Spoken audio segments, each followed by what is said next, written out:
West Coast Cookbook and Speakeasy with Chef Justice Putnam.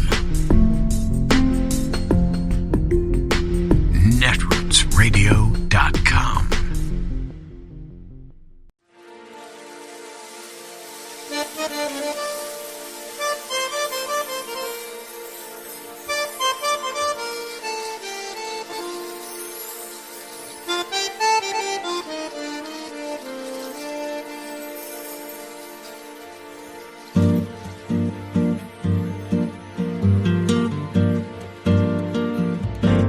Je voudrais du soleil vert, des dentelles et des théières, des photos de bord de mer, dans mon jardin d'hiver. Je voudrais de la lumière, comme en Nouvelle-Angleterre. Je veux changer d'atmosphère, dans mon jardin d'hiver.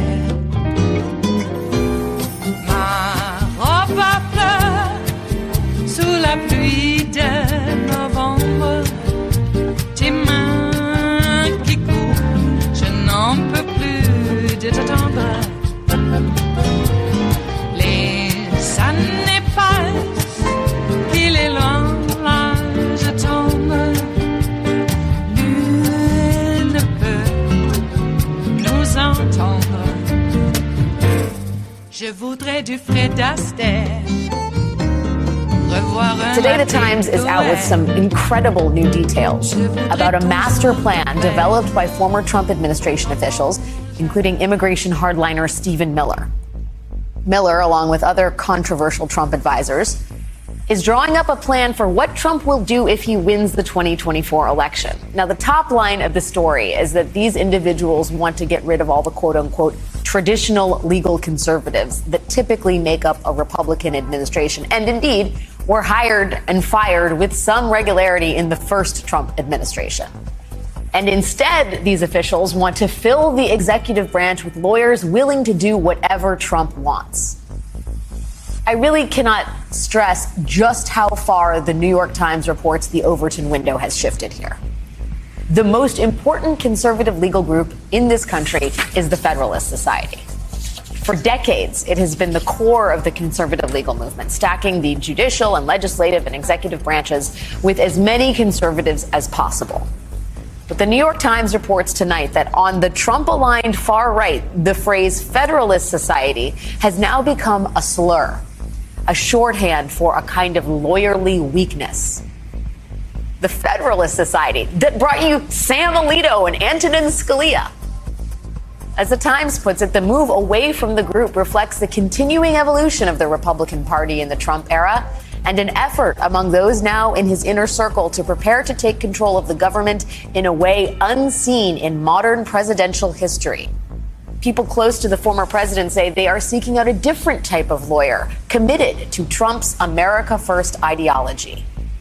They want lawyers in federal agencies and in the White House who are willing to use theories that more establishment lawyers would reject to advance Trump's cause.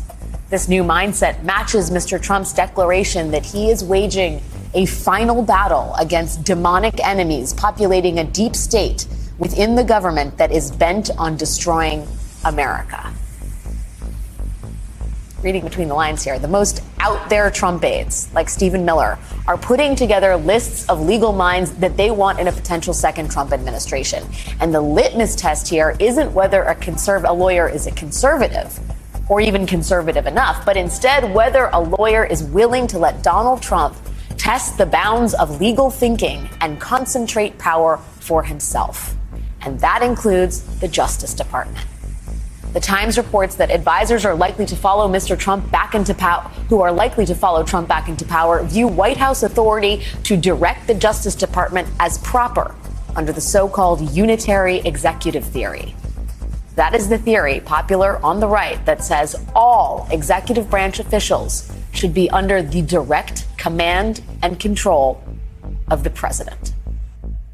Joining me now is Andrew Weissman, former federal prosecutor and co-host of the Essential podcast, prosecuting Donald Trump. Thank you for being here tonight, Andrew. Before we get to the legal news today, I found this New York Times reporting staggering. The lengths to which Trump wants to push everything to an area that no one, not even a gray area, a dark black hole where the law has not gone before. Yep. Kenneth Chesbrough, John Eastman, Jenna Ellis, Rudy Giuliani, Sidney Powell, these are Trump's lawyers who are now criminally indicted. Those are the kinds of folks, or the actual folks, that Trump would like to have in the White House making big decisions if he wins in 2024. Your reaction?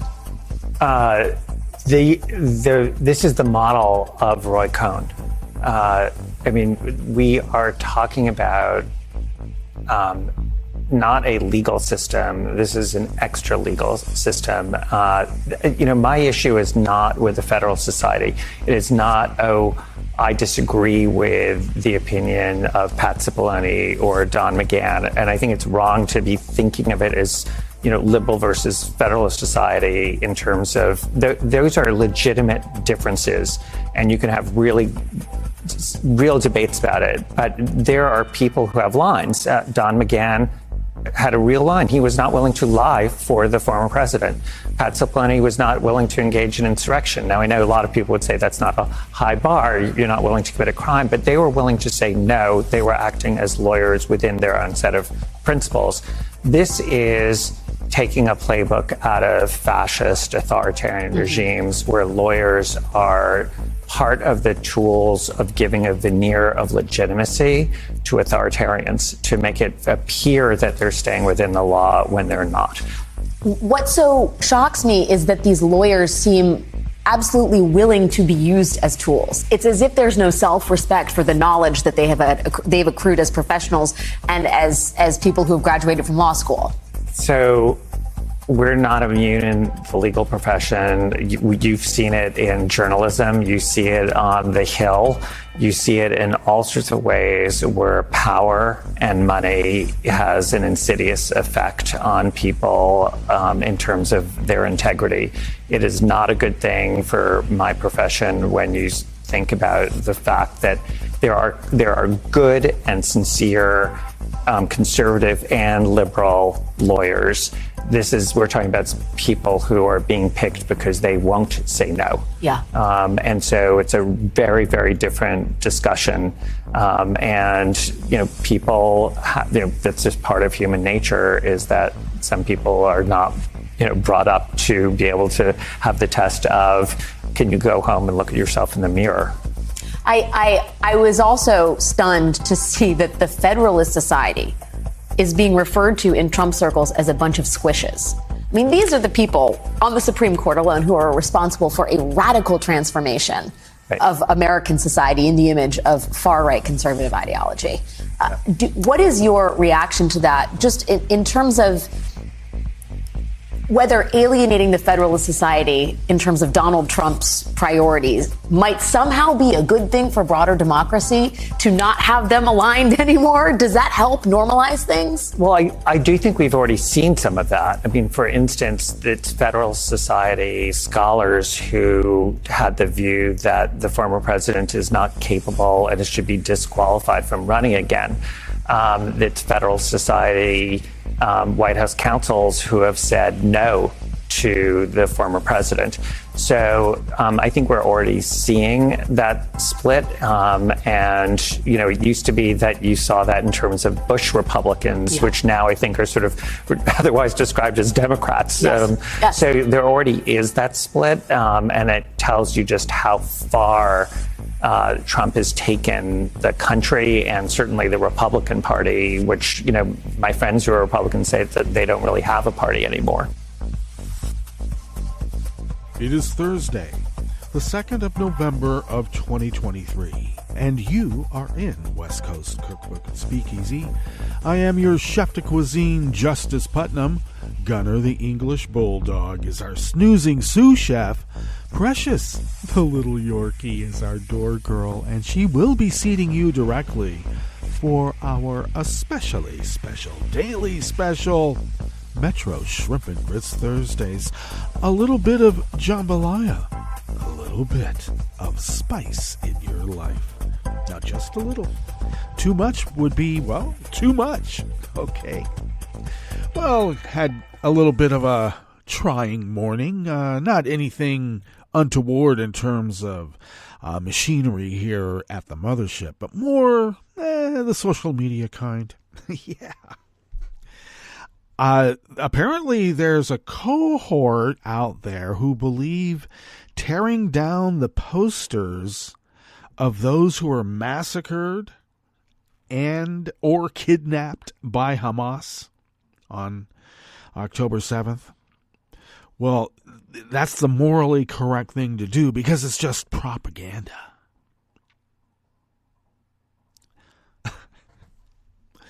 So, I took exception with that. That's a morally good thing to do. It's being an asshole at best. My God. And I was called a Goebbels for taking exception with it. Because apparently in their stunted brains, I'm siding with propaganda. And they don't seem to understand. Or maybe they don't care and they actually agree. But by their actions, they are supporting Hamas. Let's be clear about that. Why would anybody do that? I made the simple retort that, part of the argument is that, you're not going to find any hostages here in Boston or New York or Philadelphia or Baltimore or Colorado or anywhere. So it's morally correct to pull those down because it's just propaganda. I actually think it's more like honoring the dead and keeping those who are held hostages who are probably dead already, and maybe by the hands of Bibi. Let's be clear about that. But just to keep those people in the forefront of our minds, and for those who pray, to pray for them. And I don't think that the morally correct thing to do is to tear the posters down. But of course, as usual, I'm a Goebbels. How dare they? I don't make a big deal about this because I'm not alone in it. But I have family who escaped pogroms from Europe. And they were afraid, and they went to great extent to hide the fact that they were Jewish. In some cases, by impersonating Catholics. So how dare these, I don't know what to call them. They purport to be from the left. I don't believe it. On the other hand, I suppose anti-Semitism, racism exist on the whole political spectrum, whether right or left, and we see that a lot over there at Black Coast.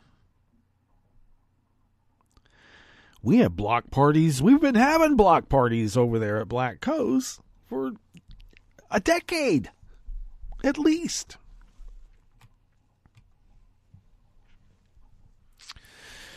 So, that was rather perturbing.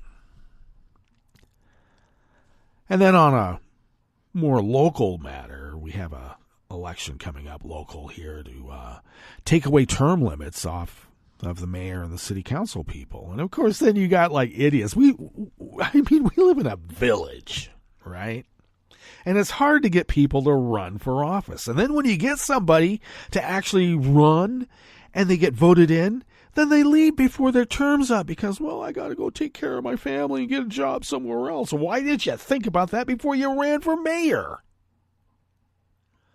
And we have people saying, we don't want career politicians here. It's already bad on the federal level. Well, pay. Are the mayor getting paid enough to be a career politician in our little village of Rogue River? Give me a break. And of course, for that, I was called a commie. I'm against term limits, so obviously I'm a commie. You would have just kept voting FDR in. Yeah, right up until the day he died. That's my choice. That's what voting is about. This is democracy. And then they argue, it's not a democracy. Oh, my God. These anti-American idiots. They get rid of civics in the schools and then they complain about how bad the schools are. F you. All right. So that's what's going on this morning, and maybe I should give you a rundown about what we have in store for you in the curated part of the show, because we continue to do that, okay? Curate. That's right. We think so much of ourselves here, and I say that in the royal we, by the way, let's be clear, that we curate. We trust our palate. That's what a chef is supposed to do. If a chef doesn't trust their palate, they're not a chef, and they're barely a cook. Okay? If that's elitism, I don't know. Maybe we need more of it. Maybe. One other tidbit of news that I wanted to address before we get into the curated part of the show is that Addie Barkan passed away. And that is a sad, but predictable? Is that the proper term? We knew he was going to die. He had ALS. And it's not fun. So, it's very sad. And he fought for disability rights right up to the end. And that's being put on the back burner now. In fact, the Americans for Disability Act is considered woke. How dare we treat people like people, no matter their condition. Okay. Well, that's why we are who we are, and they obviously are the way they are. And I actually think, just between you and me, we are morally correct on these issues. Okay? Yes, we are, and we shouldn't be afraid to say it. Okay. Even though I acted afraid to say it.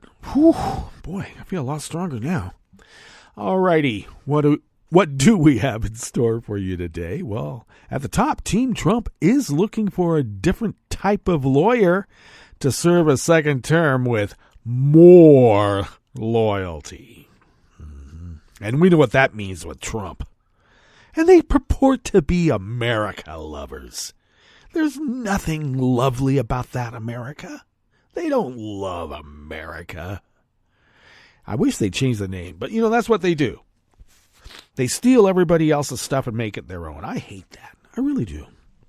On the rest of the menu, this burns me up since I used to live in the Fairfax. Anti-Semitic messages found painted outside the famous Cantor's Deli in the Fairfax district of Los Angeles are being investigated as a possible hate crime. What's possible about it? Please. And it wasn't just Cantor's either. All right.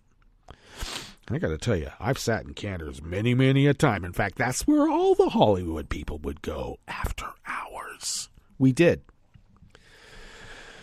All right. A small-town newspaper publisher and reporter in Alabama were arrested after authorities accused them of publishing an article that revealed information about a grand jury investigation. Well, yeah. Let's just throw press freedom right out the window. They're supposed to report there's a grand jury investigation that falls in their lap. That's why they are the press. Well, we'll find out how that ferrets out. And a Georgia Tech scientist was sentenced to nearly 6 years in prison for defrauding the university and the Central Intelligence Agency. If you just defrauded the school, no problem. Defraud the CIA, they don't like that. After the break, we move to the chef's table, where European officials widened its ban on Meta's behavioral advertising practices to most of Europe. And 2 more men have been arrested into who cut down the world-famous sycamore gap tree at Hadrian's Wall in England. All that and more on West Coast Cookbook and Speakeasy. Bon appetit.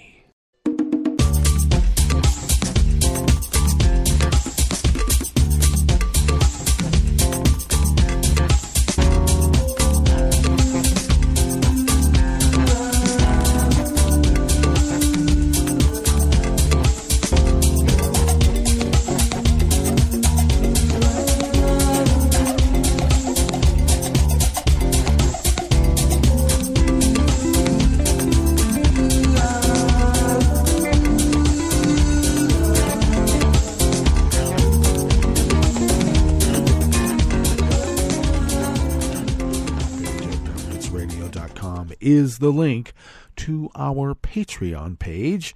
And if you could become a recurring Patreon of Netroots Radio, and if you could possibly send us what you might spend on an espresso-type coffee drink, for instance, that would help us tremendously. And then, if you did that, you'd become a recurring Patreon. That would help us pay our bills and the other costs that accrue running this powerhouse of resistance. And then we fly under the radar. Somehow, when you pay your bills, you get away with a lot. And we continue this powerhouse of resistance as we've been doing for over 13 years now. Ouch.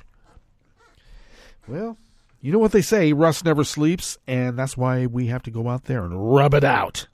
Got to keep rubbing it out. Yes, indeed.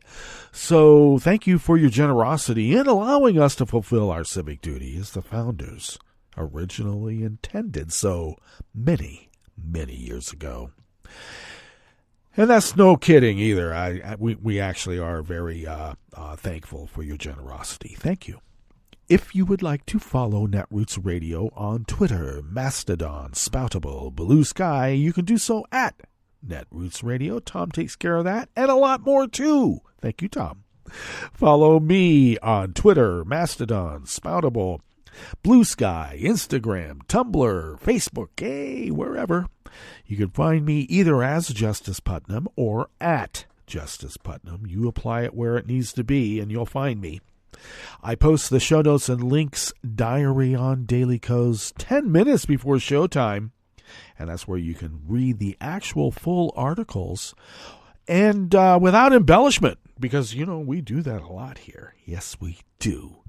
And that's the way it should be. So go read those full articles from the actual reporters. Alrighty. Support the news. Okay? Okay. You can also follow Netroots. You can also follow the show. I'll get it. I haven't had all of my minimum daily requirement of coffee in the morning. Okay? There's a daily minimum requirement for the morning. Maybe some later on, we'll see. But nonetheless, you can follow the show on Twitter at Cookbook West. And please do pick up podcasts by way of Spreaker, TuneIn, iHeart, YouTube, iTunes, etc., etc., etc. Except etc. will not include Stitcher. You will not be able to find podcasts on Stitcher, and you know why. Okay, this first offering here in the Bistro Cafe of West Coast Cookbook and Speakeasy is by Salvador Hernandez and Summer Lynn from the Los Angeles Times. Anti-Semitic messages found painted outside Cantor's Deli in the Fairfax district early yesterday, Wednesday morning, are being investigated as a possible hate crime. Possible. Because that's according to the Los Angeles Police Department, and they can't tell if it's a hate crime. They have to investigate, see if a swastika and remove the well, they were saying some pretty onerous things about Jews. We just don't know if this is a hate crime. We have to investigate it. Okay. I keep telling people, you only need 80 hours to get a certificate to be a cop. And they somehow know more about psychology. They know more about psychiatry. They know more about medicine. They know more about the Constitution of the United States than people who gone to school for 6, 8, 10 years to become experts on it. I'm just saying. They can't tell if this is a hate crime. It's a possible hate crime. Back to the article. Police responded to the 400 block of North Fairfax Avenue, where earlier in the day, images posted on, they keep saying it's X, formerly Twitter. It's not formerly Twitter, it's Twitter. Okay, come on. Showed the wall of the Jewish restaurant's parking lot, painted with the words "Free Gaza" and "Israel's only religion is capitalism" in white graffiti. "How many dead in the name of greed?" read another message under a black and white picture of the Cantor's Deli storefront. The words were scrawled under the Fairfax Community mural by artist Art Mortimer, unveiled in 1985. The mural showcases the history of Los Angeles Jews through enlarged photographs from the earliest days of the Jewish community in the city. Shortly after noon, customers continued to stream in and out of the delicatessen during the lunchtime rush. Very few employees at Cantor's wanted to speak on the record about the vandalism, referring media inquiries to Mark Cantor, co-owner of the deli, who was not present yesterday afternoon. Cantor is the son of the late Alan Cantor, the previous owner of Cantor's Deli. Tristan, a cashier at the deli who declined to provide his last name, said he arrived at work around 11:15 a.m. and saw 2 cop cars and 2 police officers outside. He said he asked another Cantor's employee who confirmed to him that the parking lot had been vandalized. He declined to comment further on the nature of the graffiti and said he had not seen it himself. "This is Los Angeles," he said. "I don't know what to say." An LAPD spokesperson said police were called to the restaurant in the Fairfax district at 10:37 a.m. yesterday, Wednesday morning. LAPD officer Rosario Cervantes said officers were called about a vandalism incident and they took a report for a possible hate crime. She said police also responded to the 300 block of La Brea Avenue, where officers also took a report of vandalism and a possible hate crime. The location of the second incident, near the synagogue congregation Bei Yehuda, where Rabbi Yosef Meshulwilin told the Times that he had gone in Wednesday morning to pray when he saw graffiti there that also read "Free Gaza." The rabbi said he found similar graffiti later that morning in front of a store where the message "Free Gaza" was sprayed on the walkway. Posters of Palestinian men were put up outside the store as well, with their names, ages, and words "Murdered by Israel" at the top. And yet, the posters of those massacred by Hamas are torn down because of the moral clarity of those tearing.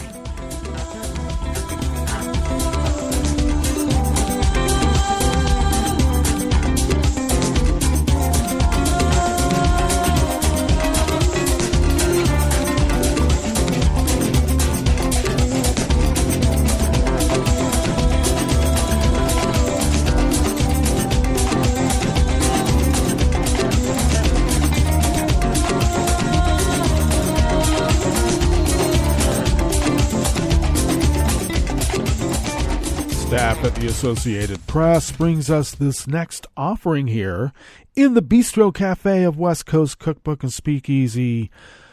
Metro Shrimp and Grist Thursdays. A small-town newspaper publisher and her reporter in Alabama were arrested after authorities accused them of publishing an article that revealed information about a grand jury investigation involving the local school system. Court records show that Sherry Digman, an owner of the Atmore News and a member of the local school board, and reporter Donald Fletcher were both arrested, along with a bookkeeper at the school system. Digman was arrested Wednesday also on a separate charge of violating state ethics law. The indictment accused her of using her school board position for personal gain and improperly soliciting a thing of value by selling $2,500 worth of advertisements to the school system. Alabama ethics law prohibits public officials from soliciting money and valuables, although it makes an exception for normal business dealings. District Attorney Steve Billy, the prosecutor in both cases, did not return a telephone message and an email yesterday, Wednesday, seeking comment because, like I always say, when have they ever? They never do. The court documents do not say specifically what information about a grand jury investigation the paper is accused of publishing. On October 25th, the paper published an article saying the school system had received a subpoena seeking information about bonuses paid from pandemic relief funds. Another piece said authorities seized the phones of school board members, including Digman, who voted against renewing the school superintendent's contract. Dennis Bailey, general counsel for the Alabama Press Association, said yesterday that the U.S. Supreme Court has ruled the First Amendment gives, quote, the news media a right to publish truthful information on matters of public concern, even if unlawfully acquired, provided the publisher did not participate in the unlawful conduct, end quote. He continued, I do not know all the facts here, but based upon what I have seen so far, it is my opinion reporters who receive and publish unsolicited tips about the actual issuance and service of a grand jury subpoena do not violate Alabama grand jury secrecy laws unless they coerced someone to provide the information. In over 40 years of handling media law matters, Bailey said he had never seen a reporter arrested for publishing truthful information about the existence of a grand jury subpoena.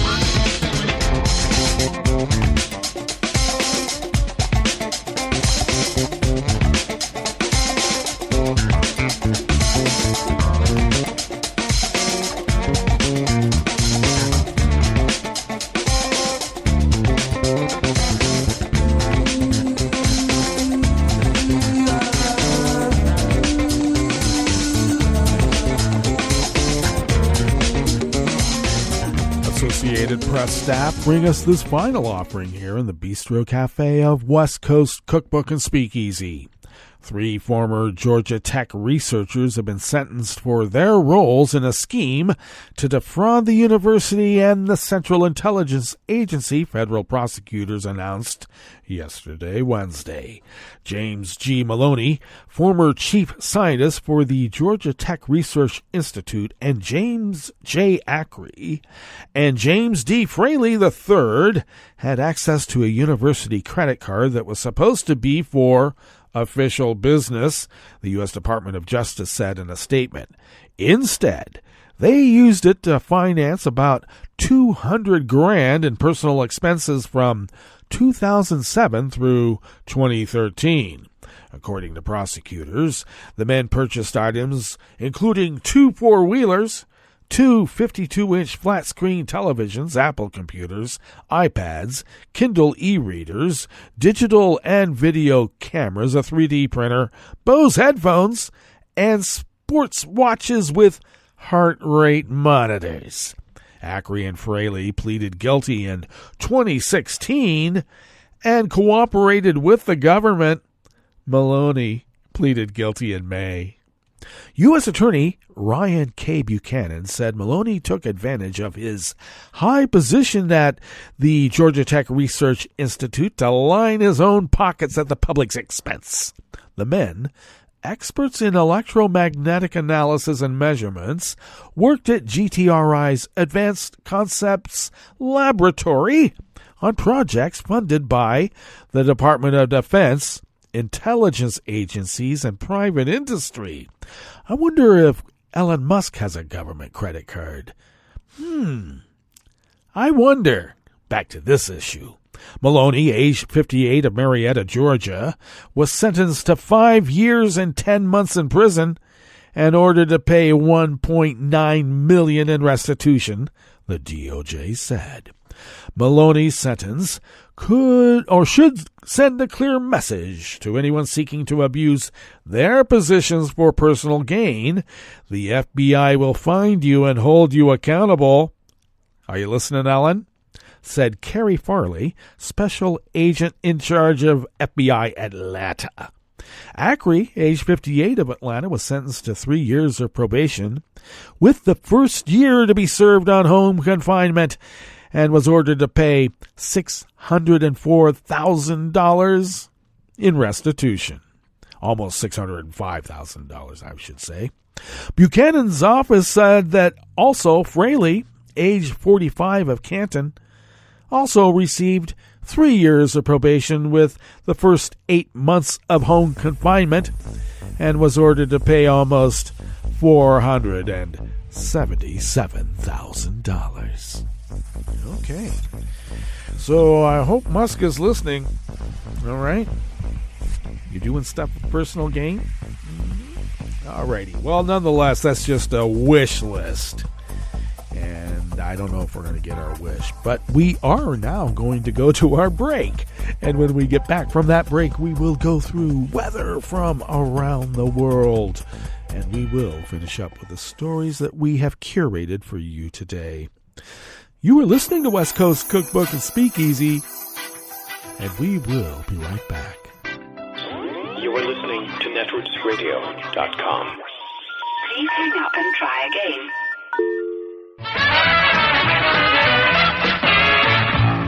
From a point at sea to the circles of your mind, a new force is at work for planetary transformation.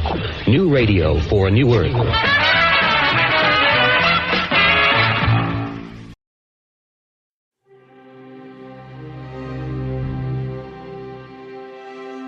In October 2019, an international team of scientists on board an icebreaker intentionally let Arctic sea ice freeze up around the ship.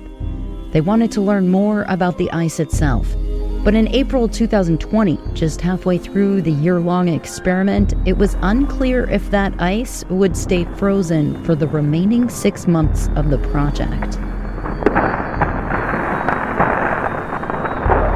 You're listening to Scientific American's Science Quickly. I'm Emily Schwing.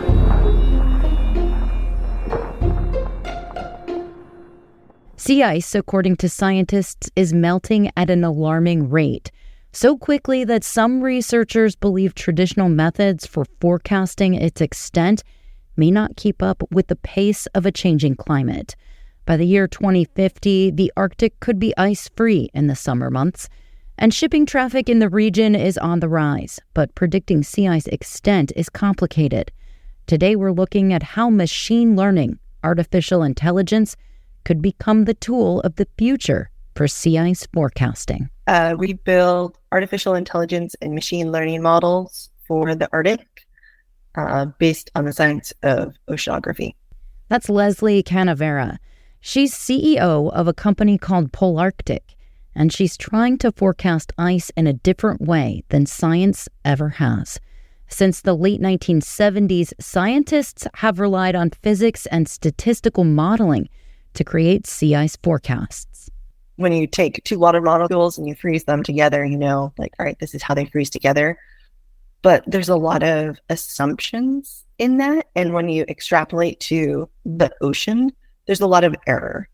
And statistical modeling is based on like historical things of what's happened. But with climate change, it's not acting like the history anymore.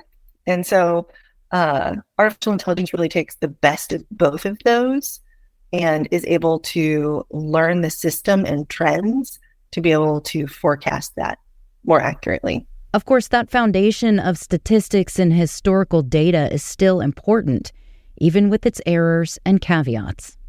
We can't model every centimeter of the globe. Marika Holland is a scientist at the National Center for Atmospheric Research in Boulder, Colorado. The center's been using physics and statistical modeling to predict sea ice extent for the past 5 decades. Holland says she's confident in the methodology, but that these forecasts aren't perfect. You know, we have to kind of coarsen things. And so we get a little bit of a muddy picture of how the sea ice cover is changing or how aspects of the climate or the Earth system are evolving over time. Marika says there are also a lot of smaller scale processes that can create problems for accurate forecasting. Something like the snow cover on the sea ice, which can be really heterogeneous, and that snow is really insulating. It can affect how much heat gets through the ice. We have to approximate those things because we aren't going to resolve every centimeter of snow on the sea ice, for example. So there's always room for improvement in these systems. It's that space, the room for improvement, where Leslie says artificial intelligence can be most helpful. And that help is especially important right now because of what's happening in the Arctic. According to the Arctic Council, marine traffic increased by 44% through the Northwest Passage between 2013 and 2019. Search and rescue capabilities in the region are limited, and there's been increased attention on the region for its vast natural resource development potential. Leslie says AI can create a forecast on a smaller scale, homing in on specific locations and timing to benefit those user groups. We did a seasonal forecast and then a operational forecast, where the seasonal forecast was 13 weeks in advance. We were able to forecast when their route would be open, and we're actually to the day on when the route would be able to be open and they would be able to go. And then we did operational forecasts where it was like, all right, you're in the route, like what is the weather conditions kind of looking like? Using AI to forecast sea ice extent isn't a novel approach, but it is gaining traction. A team led by the British Antarctic Survey's Tom Anderson published a study 2 years ago in the journal Nature Communications. In a YouTube video that year, Tom touted the benefits of his team's model called IceNet. Now, what we found is super surprising. IceNet actually outperformed one of the leading physics-based models in these long-range sea ice forecasts at 2 months and beyond, while also running thousands of times faster. So IceNet could run on a laptop, while previous physics-based methods would have to run for hours on a supercomputer to produce the same forecasts. One of the biggest limitations when it comes to AI-generated sea ice forecasts is what Leslie calls the black box. And you have all of this data, you put it into the artificial intelligence black box, and then you get the answer. And the answer is right. And scientists get very frustrated because they're like, well, tell me what the black box did, right? And you're like, well, it gave you the right answer. And so there's a big trend in artificial intelligence that is called XAI, and explainable AI is what that kind of relates to. And like, why did your artificial intelligence give you the right answer? Sometimes, she says, AI happens upon the right answer, but for the wrong reasons. That's why Marika at the National Center for Atmospheric Research says the most effective sea ice forecasts are likely to come from combining both machine learning and 5 decades worth of physics and statistical modeling. if machine learning can help to improve those physics-based models, that's wonderful. And that is kind of the avenues that we're exploring at NCAR, is how to use machine learning to improve these physics-based models that then allow us to kind of predict how the climate and the sea ice system are going to change, on decadal, multi-decadal kind of timescales.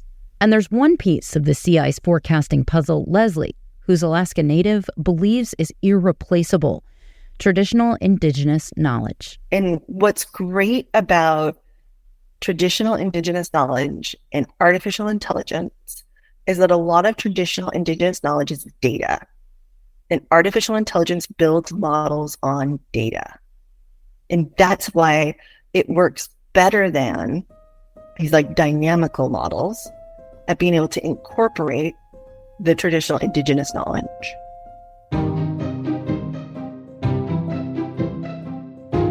Science Quickly is produced by Jeffrey Delvisio, Tulika Bose, and Kelso Harper. Our music was composed by Dominic Smith. Like and subscribe wherever you get your podcasts. And for more science news, please go to scientificamerican.com. For Science Quickly, I'm Emily Schwing.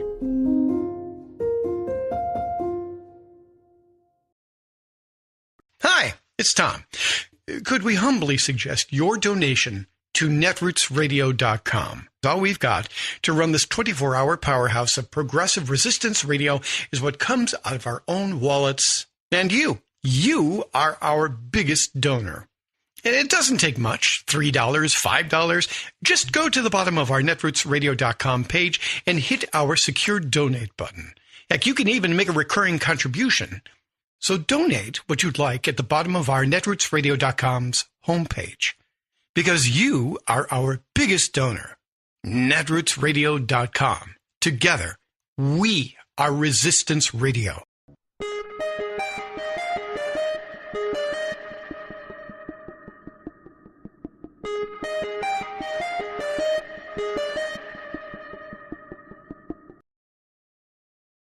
You're listening to the American Democracy Minute, keeping your government by and for the people. We're back in Wisconsin, where 3 democracy lawsuits may have an impact on the state's election administration, access to absentee ballots, and gerrymandered voting districts.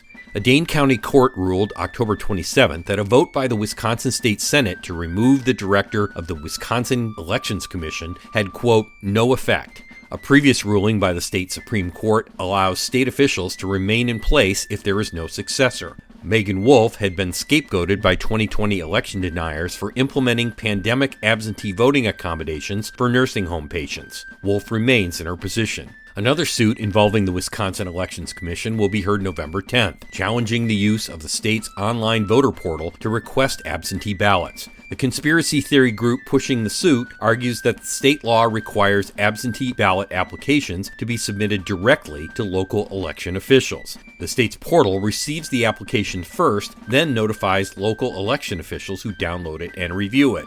Then November 21st, the first of 2 cases claiming the state's heavily gerrymandered voting districts violate the state constitution will be heard in the Wisconsin Supreme Court. The April election of Justice Janet Prasewicz shifted power on the court, which could lead to the drawing of fairer maps and possibly impact the balance of the U.S. House of Representatives. We have more on all these cases at AmericanDemocracyMinute.org. I'm Brian Beal. I'm Rick Smith, and this is Labor History in 2. On this day in labor history, the year was 1955. That was the day that the song 16 Tons first made an appearance on the Billboard Country Music Chart. It would reach the top spot and stay there for 10 weeks. 16 Tons told the story of the hard lives faced by coal miners. The song talks about falling into debt at the company store, a reality faced by many coal mining families. The song had first been recorded by Merle Travis in the mid-1940s. The song borrowed lyrics from things that Merle had heard from his father, who was a coal miner. Merle Travis sung the songs of working people. He was labeled a red and communist, and during that era, stations would not play his music. 16 Tons was recorded again by Tennessee Ernest Jennings Ford in 1955. Tennessee Ernie's grandfather and uncle had both been in the mines. Tennessee began to perform 16 Tons to enthusiastic crowds. He then recorded it as a B-side to his single, You Don't Have to Be a Baby to Cry, for Capitol Records. But the B-side recording became a hit. The song was so popular, it jumped off the country charts and took the pop music #1 spot for 8 weeks and became a gold record. Since then, 16 Tons has been covered by a variety of artists, from Johnny Cash to Tom Jones and Tom Morello to ZZ Top, and has become a true labor standard. Labor History in 2 brought to you by the Illinois Labor History Society and The Rick Smith Show.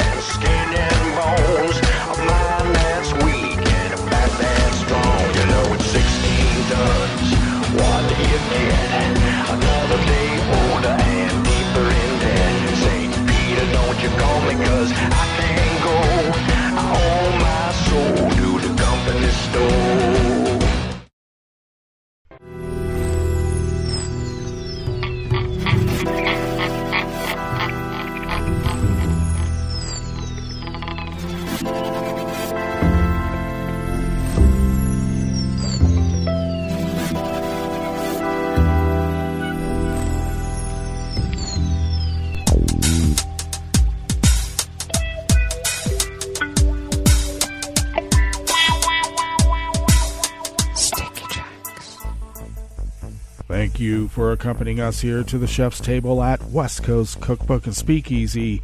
Metro Shrimp and Grits Thursdays. A little bit of jambalaya. A little bit of spice in your life. We always begin, whether from around the world, along the banks of the Rogue River, in the Rogue River Valley of Southern Oregon on the west coast of the continental United States of America, where it is currently 52 degrees Fahrenheit, expecting highs about 60 to 62 degrees. A little bit cooler than what we had yesterday. Rain showers currently, and will be cloudy with rain through the afternoon, winds light and variable. Looks like we're going to get pretty close to a 1/4 inch of rain today, then cloudy with a slight chance of a rain shower or 2 or 3 or 4 overnight. Lows around 50, winds light and variable. And then more clouds than sun tomorrow with more chances of rain showers. Highs in the mid to upper 60s. Oh my. Winds light and variable. And then it looks like on Saturday until Tuesday we're going to be getting quite a bit of rain. Copious amounts of precipitation falling, bringing with it about 1/4 to 1/2 inch a day or more. We'll see how that happens. Ragweed pollen once again is back on the radar here in our little village of Rogue River. It is registering low. Before it had been registering none. It looks like our air quality index for the region is in the good range at 46 parts per million, and the daytime UV index is low at level 2. Barometric pressure is falling at 30.06 inches. Visibility is at 7 miles. And relative humidity is at 100%. Weather from around the world is brought to you by a crowd of crowdsourced weather stations that a crowd crowdsources from around the world, and that is the Weather Underground. London is 50 degrees with rain, and also an advisory for potential disruption due to wind. They've been having a lot of that there lately. Paris is 55 degrees and partly cloudy, also with an advisory for potential disruption due to wind. Rome is 70 degrees and mostly cloudy with an advisory for potential disruption due to wind. Bagram is 53 degrees and clear, no wind. Kyiv is 51 and mostly cloudy, lots of bombing, so you get winds from the blast. Beijing is 75 degrees and fair. Tokyo is 62 degrees and clear. Melbourne, Victoria, Australia is 56 and cloudy. San Francisco, California is 57 degrees and partly cloudy. Chicago, Illinois is 42 and partly cloudy. And New York is a brisk 45 degrees Fahrenheit and fair. And that is weather from around the world, brought to you by a crowd of crowdsourced weather stations that a crowd crowdsources from around the world.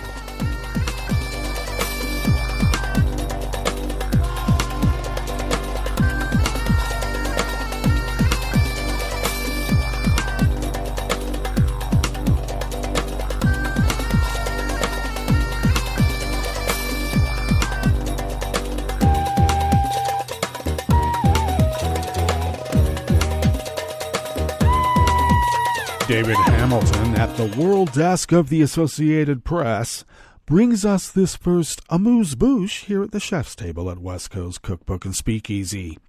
European officials widened a ban on Meta's behavioral advertising practices to most of Europe yesterday, Wednesday, setting up a broader conflict between the continent's privacy-conscious institutions and an American technology giant.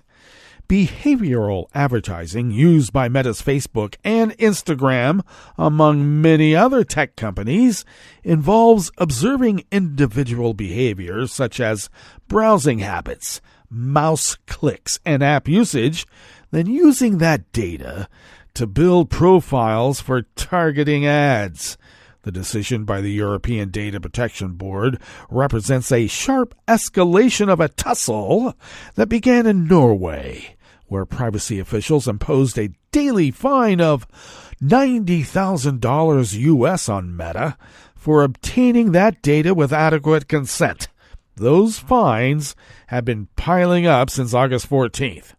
Meta said it has cooperated with regulators and pointed to its announced plans to give Europeans the opportunity to consent to data collection, and later this month to offer an ad-free subscription service in Europe that will cost €9.99, or the equivalent of $10.59 US. And that's for a month, for access to all its products. The latest decision unjustifiably ignores that careful and robust regulatory process, the company said in a statement following the European Board's action. Tobias Juden, head of the international section of the Norwegian Data Protection Authority, said Meta's proposed steps likely won't meet European legal standards. For instance, he said, consent would have to be freely given, which wouldn't be the case if existing users had to choose between giving up their privacy rights or paying a financial penalty in the form of a subscription.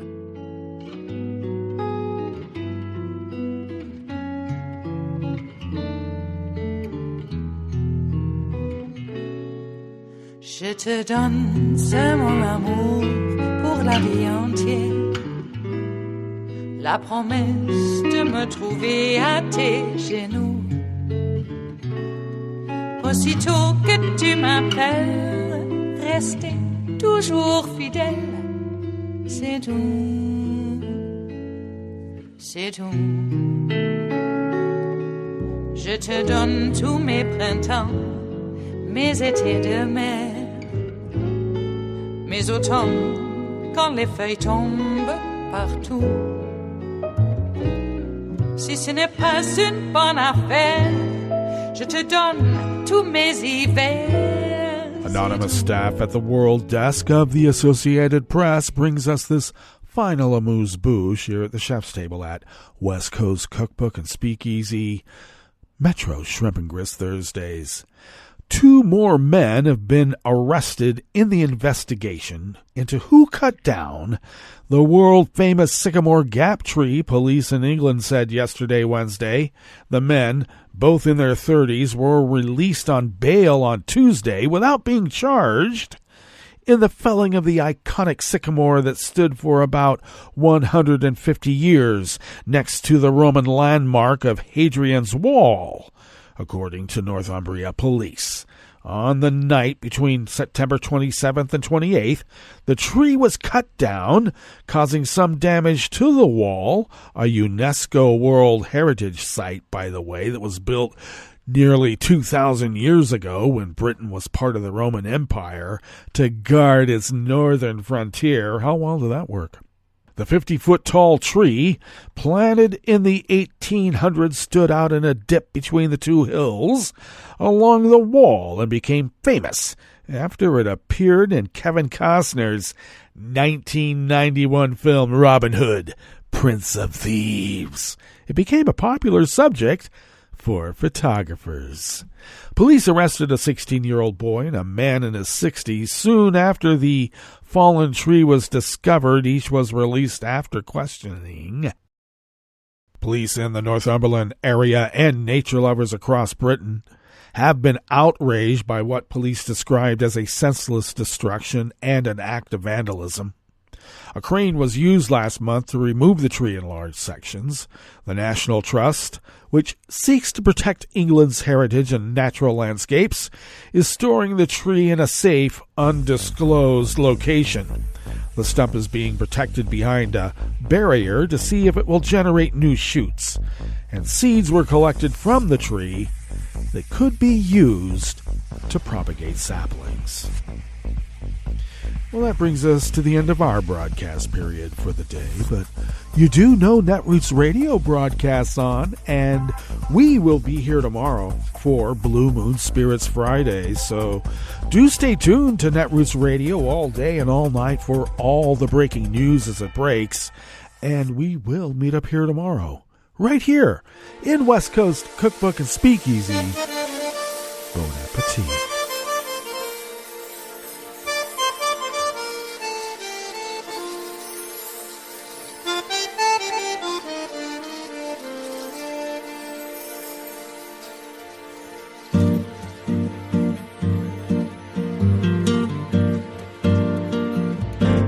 Je voudrais du soleil vert, des dentelles et des théières, des photos de bord de mer, dans mon jardin d'hiver. Je voudrais de la lumière, comme en Nouvelle-Angleterre. Je veux changer d'atmosphère, dans mon jardin d'hiver. Robe à fleurs sous la pluie de novembre, tes mains qui courent, je n'en peux plus de t'attendre. Les années passent, qu'il est loin, là je tombe. Nul ne peut nous entendre. Je voudrais du Fred Astaire, revoir un latte Goël. Je voudrais toujours te plaire dans mon jardin d'hiver. Je veux déjeuner par terre, comme au long de golfe clair, t'embrasser les yeux ouverts dans mon jardin d'hiver.